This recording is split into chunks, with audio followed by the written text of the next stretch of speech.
নমস্কার বন্ধুরা, আমার চ্যানেলে আপনাদের স্বাগত। আমি জ্যোতিষাচার্য ডক্টর সুব্রত হালদার আপনাদের জীবনের জ্যোতিষ সমস্যার সমাধান নিয়ে আলোচনা করতে এসেছি। আজ আমরা কথা বলবো রহস্যময় ছায়াগ্রহ কেতুর কথা।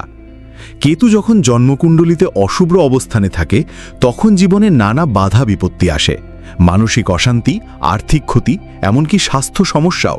কিন্তু চিন্তার কিছু নেই।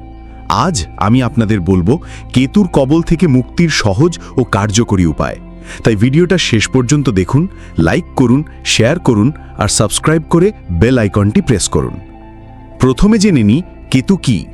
বৈদিক জ্যোতিষশাস্ত্রে কেতু হল চাঁদের দক্ষিণ নোড, একটি ছায়াগ্রহ। এটি আধ্যাত্মিকতা, মুক্তি আর রহস্যের প্রতীক। কিন্তু যদি কেতু জন্মকুণ্ডলিতে প্রথম, তৃতীয় বা ষষ্ঠভাবে অশুভ অবস্থানে থাকে বা কোনো পাপগ্রহের সঙ্গে যুক্ত হয়, তাহলে কি কি সমস্যা হয়? মানসিক সমস্যা, অকারণ উদ্বেগ, ভয়, বিষণ্ণতা বা মনের অস্থিরতা। শারীরিক সমস্যা, পেটের রোগ, চর্মরোগ, জয়েন্টে ব্যথা, এমনকি নার্ভের সমস্যাও। সম্পর্কে সমস্যা, পরিবার বা বন্ধুদের সঙ্গে দূরত্ব, বিবাহে বিলম্ব বা সন্তান লাভে বাধা। আর্থিক ক্ষতি, হঠাৎ টাকার সমস্যা, চাকরি বা ব্যবসায় বাধা। বিশেষ করে কেতুর মহাদশা বা অন্তর্দশা চললে এই সমস্যাগুলো বেশি দেখা যায়, তাই এর প্রতিকার জানা অত্যন্ত জরুরি। এবার জানব কেতুর অশুভ প্রভাব কমানোর কিছু সহজ ও শক্তিশালী প্রতিকার। এগুলো আপনি বাড়িতেই করতে পারেন। 1. গণেশ পূজা। কেতুকে নিয়ন্ত্রণ করেন ভগবান গণেশ।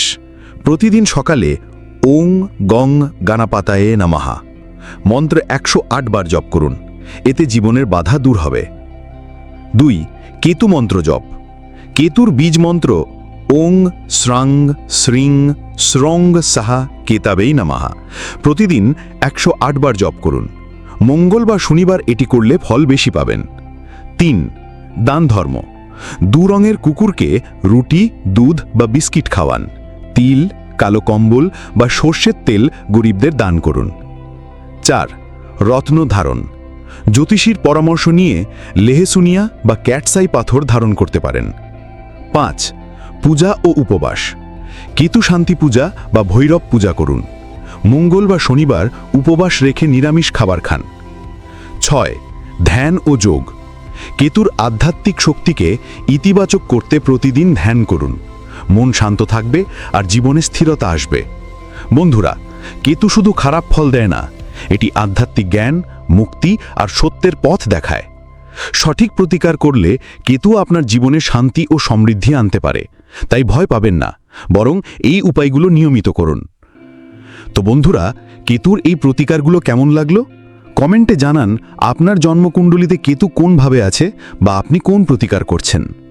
ভিডিওটি লাইক করুন, বন্ধুদের সঙ্গে শেয়ার করুন আর আমার চ্যানেলের নাম সাবস্ক্রাইব করুন। বেল আইকনটি প্রেস করুন যাতে নতুন জ্যোতিষ ভিডিওর নোটিফিকেশন পান। জ্যোতিষের আলোয় আপনার জীবন উদ্ভাসিত হোক। নমস্কার।